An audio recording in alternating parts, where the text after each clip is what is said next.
హైడ్రోఫోనిక్స్లో ఇంకొక మెథడ్ అండి, ఇది ఎబ్ అండ్ ఫ్లో అంటారు or flood and drain system. దీంట్లో ఏంటంటే మనము హైడ్రోఫోనిక్లో ఏంటంటే అందరూ లీఫీ వెజిటబుల్సే గ్రో చేస్తున్నారు. మరి పెద్ద వెజిటబుల్స్ గ్రో చేసుకోవాలంటే ఎలా చేయాలి అంటే ఇవి ఇవి ఒక నెట్ పాట్స్ అని ఇట్లా వస్తాయండి. ఇందులో ఏంటంటే కింద నుంచి హోల్స్ ఉంటాయి. ఇందులో కోకోపీటు, పర్లైటు, వర్మిక్లేట్ అని చెప్పేసి 3 డిఫరెంట్ ఐటమ్స్ అన్నీ కూడా ఇందులో వేసేసేసి వాటర్ 4 డేస్కి ఒకసారి 15 మినిట్స్ రన్ చేస్తే ఇందులో నుంచి క్యాపిలరీ యాక్షన్ ద్వారా మనకు అన్నీ కూడా న్యూట్రియన్స్ కానీ వాటర్ కానీ తీసేసుకుంటుంది. సో ఇందులో మనకేంటంటే తక్కువ ఆల్మోస్ట్ 25 to 30 డేస్ లోపల ఆల్మోస్ట్ లీఫీ వెజిటబుల్స్ వస్తాయి.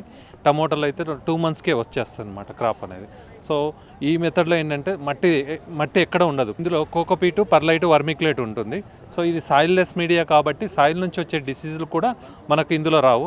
ఇంకోటి ఏరియేషన్ అనేది బాగా ఎక్కువ ఉండడం వల్ల మనకు క్రాప్ అనేది ఎర్లీగా వస్తుంది. పెస్టిసైడ్స్ అనేది వాడకం అనేది చాలా తగ్గిపోతుంది అనమాట. ఈ ఎబ్ అండ్ ఫ్లో సిస్టంలో, ఫ్లడ్ అండ్ డ్రైన్ సిస్టంలో మనం ఏంటంటే ఇది ఒక డబ్బా మీద కనుక మనం పెట్టుకోగలిగితే కనుక మనకు కావాల్సిన ఆకుకూరలు పండించుకోవచ్చు, ప్లస్ పెద్ద మొక్కలు కూడా పండించుకోవచ్చు ఈ ఎబ్ అండ్ ఫ్లో సిస్టంలో. వాటర్ వచ్చేసేసి మనం ఏం చేస్తామంటే టైమర్ పెట్టేసేసి 4 డేస్కి ఒక 15 మినిట్స్ వచ్చేలాగా చేస్తాం. తర్వాత వాటర్ అంతా ఫ్లో అయిపోయి వచ్చేసి తర్వాత ఇక్కడ ఎగ్జిట్ ఉంటుంది. ఈ ఎగ్జిట్లో నుంచి కింద వాటర్ వెళ్ళిపోయి మళ్ళీ మన ట్యాంక్లోకి వెళ్ళిపోతుంది. సో వాటర్ ఎక్కడ వేస్టేజ్ ఉండదు, ప్లస్ మనకు తక్కువ టైంలో క్రాప్ వస్తుంది. మట్టి లేని పద్ధతుల్లో మనం మంచి రిజల్ట్స్ తీసుకోవచ్చు అనమాట.